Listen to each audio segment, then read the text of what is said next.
Գյումրու ընտրությունների նախընտրական քարոզարշավի մեկնարկին դեռ մի ամբողջ շաբաթ կա, սակայն քարոզարշավը մեդիադաշտում ոչ միայն սկսվել է, այլ այս տեմպով շարունակվելու դեպքում կարող է վերածվել թատերական ներկայացման։ Դե բնական է, Գյումրին հումորի, հայ ստեղծագործ մտքի, թատրոնի կենտրոնն է։ Հայաստանի մեծությամբ երկրորդ քաղաքում մարտի 30-ին կայանալիք ընտրություններում առաջադրվել է 6 կուսակցություն, 3 դաշինք։ Առաջադրված թեկնածուները թեև ներկայանում են տարբեր կերպ, ոչ նախկին, ոչ ներկա, այլ ընտրանքային ուժ կամ լրիվ նոր ուժ, սակայն բոլորին էլ գյումրեցի ընտրողը լավ է ճանաչում, իսկ այս ընթացքում նորովի բացահայտում։ Մեկն օգտագործում է ավանդական ֆայտոնը, մյուսն ընտրել է շուտ ասելուկների եւ հանելուկների ժանրը, երրորդը Գյումրու բարբառը շարքն անվերջ է։ Ընտրապայքարի մեջ մտած ուժերն ու անհատները չսպասելով քարոզարշավի մեկնարկին սկսել են խոսել ոչ այնքան սեփական ծրագրերի ու անելիքների, որքան գործող ուժի, այսպես ասած, վախերի մասին։ Արդյոք իշխանությունը հակառակորդներին չեզոքացնելու համար թիրախավորում է նրանց օրինակ բռնաճնշումների ենթարկում։ Ազգային ժողովի քաղաքացիական պայմանագիր խմբակցության պատգամավոր Ջուլիետա Ազարյանը հայկական ժամանակի հետ զրույցում ասում է, եթե իշխանությունը վախեր ունենար, չէր գնա նախնական ընտրության պրայմերիզի ճանապարհով։ Ըստ պատգամավորի, բռնաճնշումներից խոսում են անհատներ, որոնց կառավարման օրոք Գյումրիում տիրել է ամենաթողություն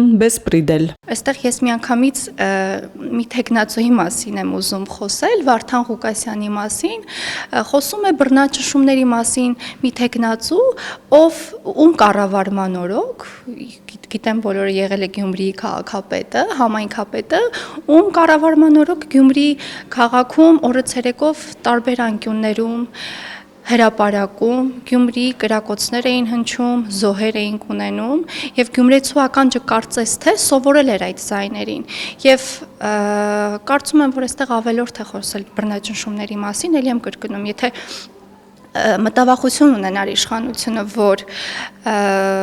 այնպիսի տեխնացուներ ի հայտ կգան, ովքեր խոչընդոտ կստեղծեն իշխանության համար եւ իշխող ուժի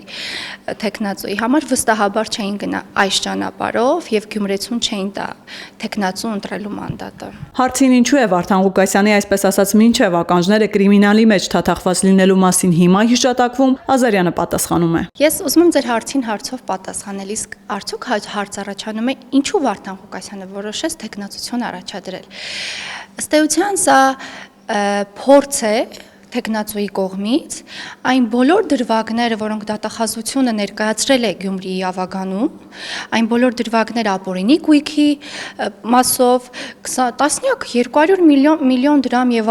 ավել հասնող գույքի մասին է խոսքը եւ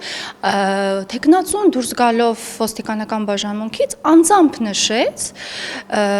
անուղղակիորեն ընդգծեց, ես ուզում եմ մեջբերել իր խոսքերը, հետեւյալն էր, որ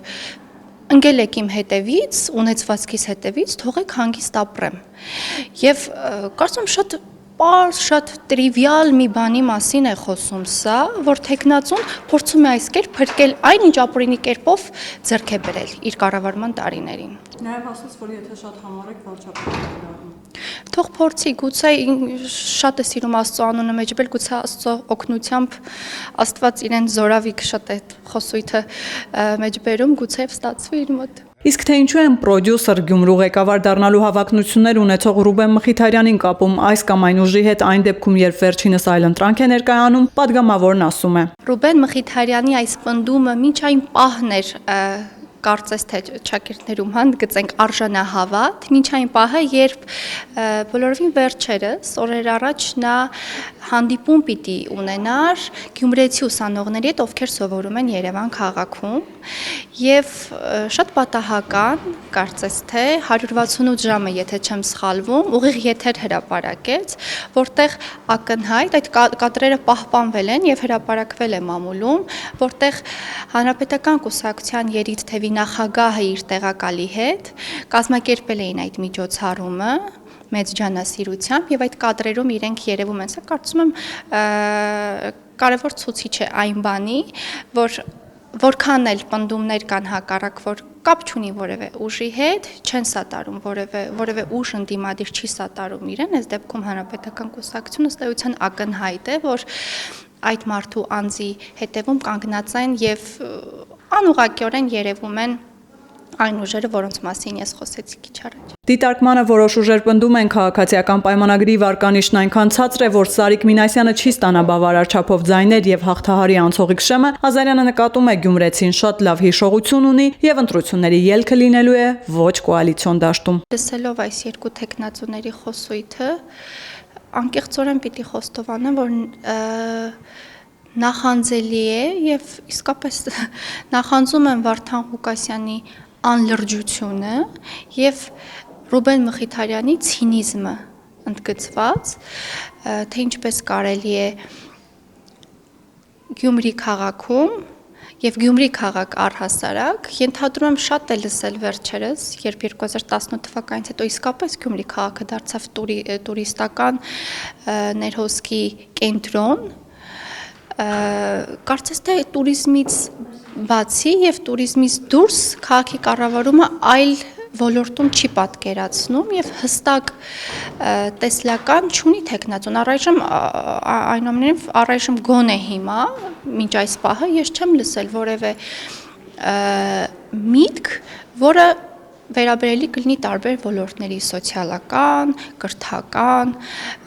համայնքի զարգացման իր տեսլականը, խոսում է միայն տուրիզմից եւ վերջում էլի տուրիզմից։ Ինչ վերաբերում է Վարդան Ղուկասյանին, ես էլի եմ ուզում ընդգծել, նախանձելի է իր անլրջությունը, նաև ցինիզմը, այս տեխնացուի դեպքում եւս, ով կանգնում է ոստիկանական բաժանմունքի դիմաց եւ անուղղակիորեն հայտարարում, որ իր տեխնացությունը պայմանավորված է նրանով, ես մեջբերեմ իր խոսքերը, թողեք իմ համար ապրում էի հանգիստ, ինչ եք իմ ունեցվածքի հետևից ընկել, սա շատ պարզ խոստովանություն է, ուղղակի կամ անուղղակի կերպով, որ տեխնացուն ընդհանրապես փորձում է փրկել այն, ինչ ապօրինի կերպով զավթել է իր կառավարման օրոք։ Իսկ ո՞րն է Սարիկ Մինասյանի առավելությունը, հանուն որի գյումրեցին պետք է ընտրի նրան եւ ոչ թե մնացած ուժերին կամ անհատներին, Ջուլիետա Ազարյանն ասում է, Սարիկ Մինասյանը ժամանակավոր պաշտոնավարման ընթացքում հասցրել է լուծել Գյումրու համար առաջնային կարևորության խնդիրներ, ինչպիսիք են թափառող կենդանիների ապաստանի ու ստերջացման հարցը, լուսավորության եւ այլն։ Քաղաքացիական պայմանագիր կուսակցությունը չի ասում ինձ ընտրեք մեր տեխնացուին, որպեսզի ես անեմ սա եւս։ Քաղաքացիական պայմանագիր կուսակցությունը ասում է ընտրեք ինձ, որպեսզի